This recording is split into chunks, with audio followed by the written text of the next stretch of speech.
Hello everybody, Anna Charles here, coming at you for Wine Free Wednesday. Yes, this is your midweek moment to pause, reflect and get some no pressure support to drink less. And for those of you who are anointing Wednesday as maybe the day in the week when you choose to go alcohol free and choose to do different things, I'm here for you. Let me know in the chat below, let me in the notes below if this is what you're doing. All right, so today, my topic I want to have is when you're saying that I'm not really drinking so much. I mean, don't have the glass in my hand so much, but it is still on my mind all the time, or if it feels all the time, but so often I just keep thinking about wine.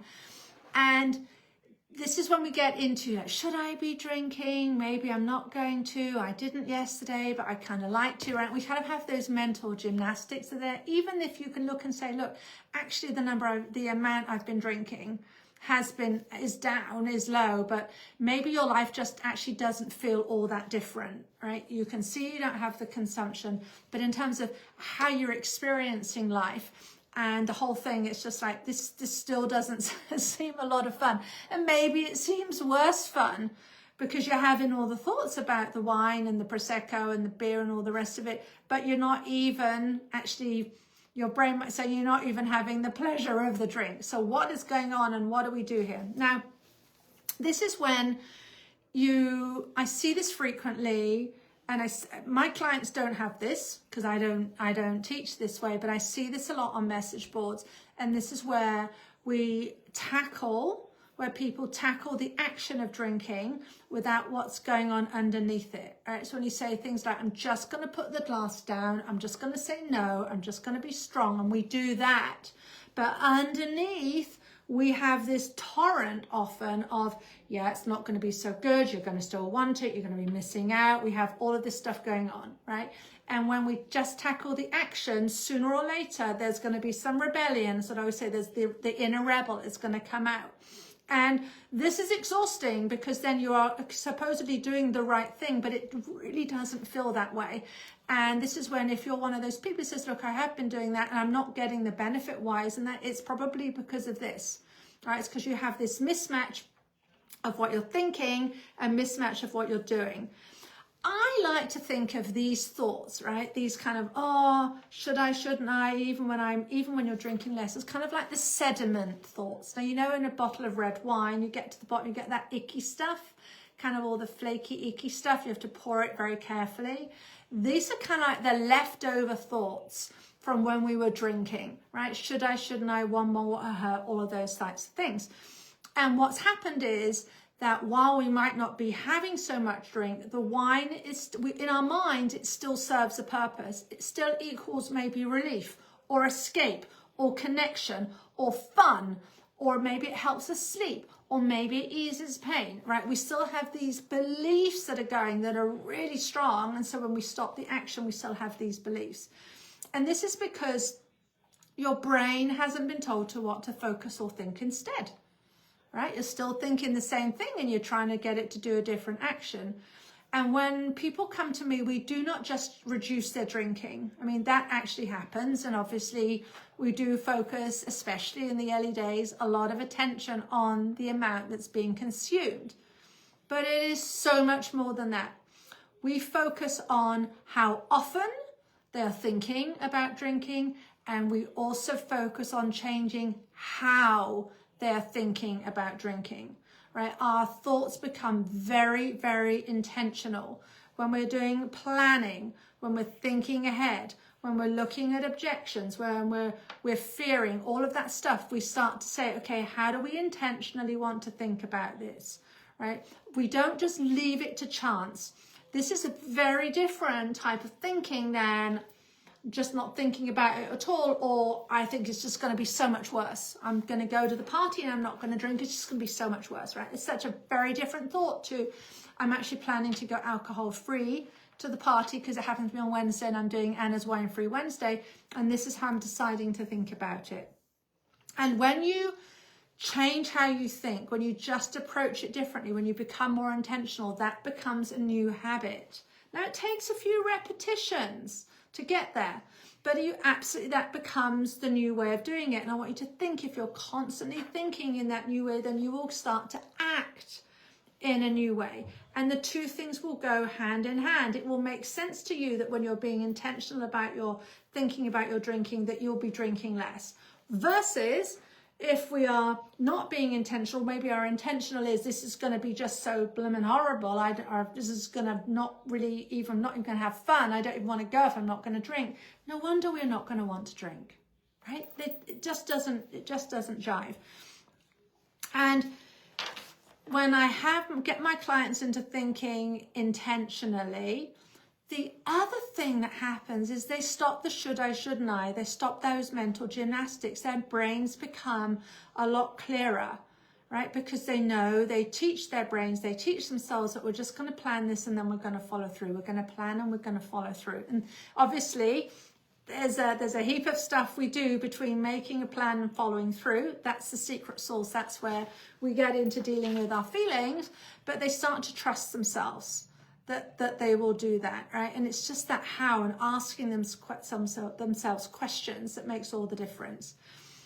Lots of people who come to me to get their drinking changed, they're actually sort of at like step one, right? I've been trying all the things, Anna, I don't know what I'm doing, nothing works, right? That's a large percentage of the people. But I do then have people who come to work with me who are maybe what I would say further along the path.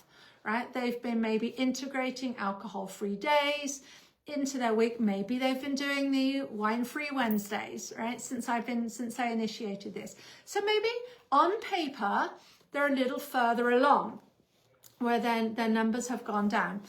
But it still doesn't feel like it's something they want, and it still doesn't feel easy. And I have a quote here from one of the people who came to me, and she actually then became a client. She found me on Facebook and she became a client, and she told me, this was sort of at the beginning, right?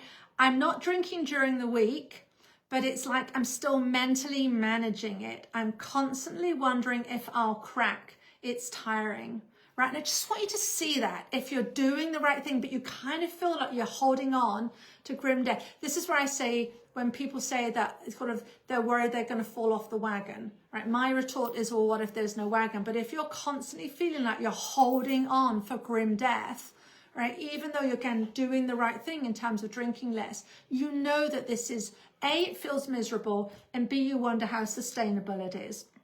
So, and I always say that the goal for me, when I was my first client, and the goal for my clients is to have freedom around this, to have freedom around it, whether you decide to drink or not. I don't have a right or wrong. I don't believe it's better to drink or to not drink. I don't believe it's worse to drink.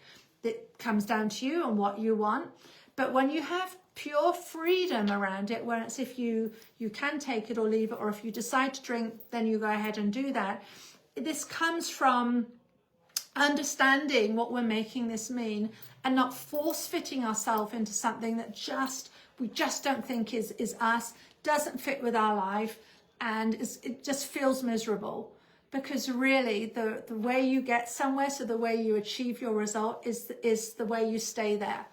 I always like to say, if you are into dieting and you achieve your goal weight, and the way you got there was by eating 2 tomatoes and a carrot every day, that was your diet for 6 months.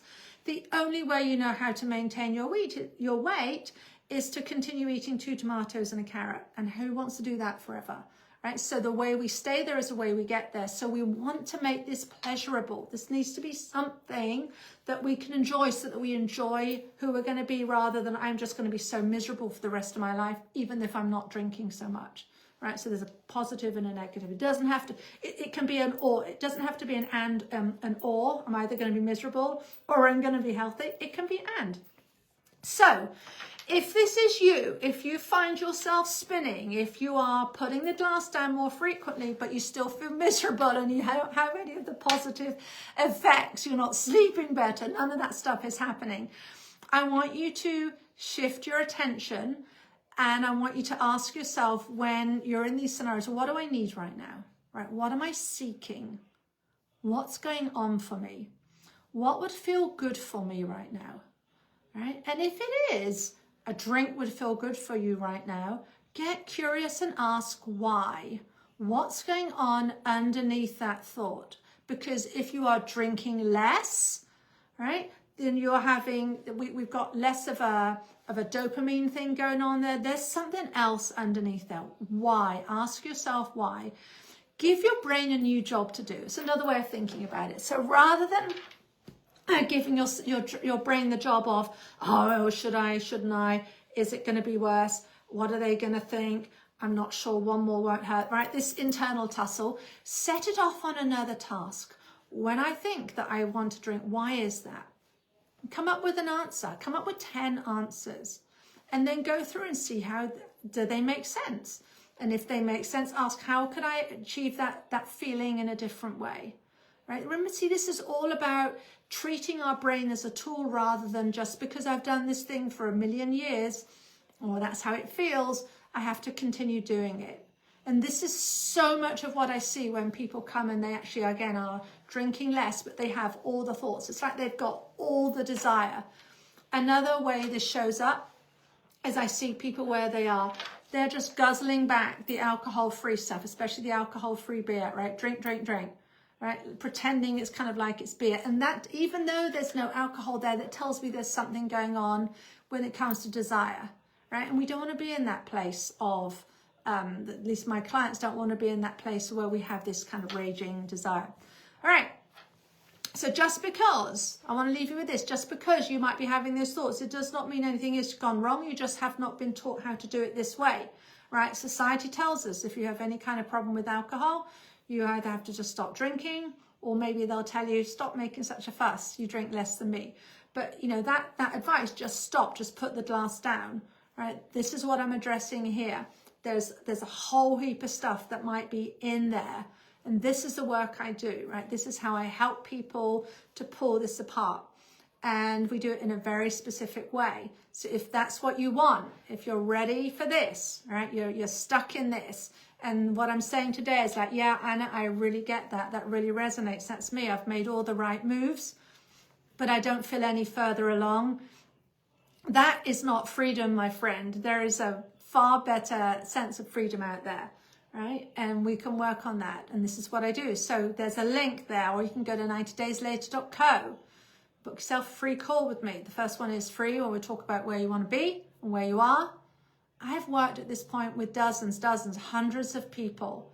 I've probably seen all the things. I see all the drinking patterns, and I can help you get to your point quicker, much more quickly than you can, because I've seen it and I've actually been there and done it myself as well. And this is what is on the other side. Now, having said all of that, does anybody have any questions on this? For anyone who's here live, and of course, as I say, this gets recorded and posted.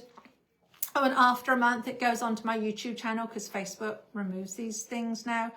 But does anyone have any questions on this? Is this you, where you're putting the glass down, but you still really want it? All right, tell me what's coming up. Anyone wants to be brave enough to say? Okay. There's no comments. That's totally fine. So, I'm just delighted. I'm delighted that you're here watching. I'm delighted you're in my world. I want you to see.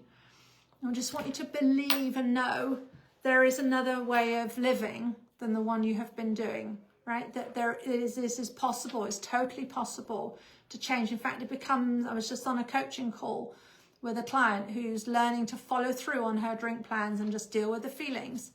And what I offered her was, if you're just willing to keep doing this, rinse and repeat, it is inevitable you reach your goal of feeling free around this. It just is inevitable, because we create new habits. We are in this, and if you are listening to my recordings and you're in my well because you struggle with over drinking, it's just become skilled at that.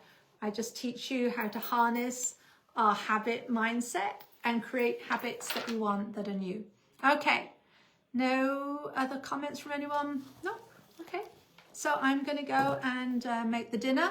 Thank you for joining me here, and I'll see you next Wednesday for Wine Free Wednesday. Bye-bye.